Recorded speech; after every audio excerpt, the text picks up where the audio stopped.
Gəlin maraqlı bir deməli kvadrat kök tənliyinə baxaq. 10-cu suala baxaq.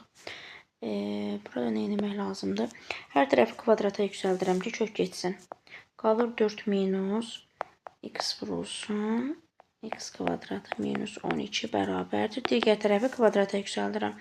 X kvadratı minus 4x üstəgəl 4 olur.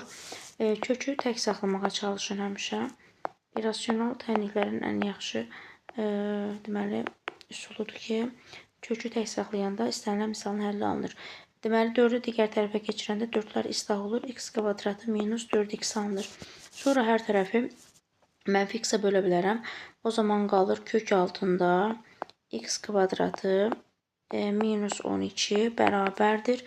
Deməli mənfi x plus 4. Sonra yenə irrasionallıqdan azad olmaq üçün hər tərəfi kvadrata yüksəldirəm. Olur x kvadratı minus 12, yəni kök gedir, bərabərdir x kvadratı minus 8x plus 16. Buradan da x kvadratlar yenə islah olur. 8x-i keçirirəm sola, 12-ni keçirirəm sağa, eləyir 28. X də bərabərdir 28-də 8, 3-dən 8, 24, 40-da 5, 3,5. Hər ehtimala qarşı bu qiyməti gətirib kökdə ifadədə yoxlayın. Birdən içəri mənfi alınır. Və hər hansı bir boş çoxluq cavabı da olar. 3,5-in kvadratı 12,25 eləyir. O da 12-dən çıxanda bura müsbət alınır. Və digər tərəflərdə yəni yoxlaya bilərik. Cavab eləyir nə? 3,5.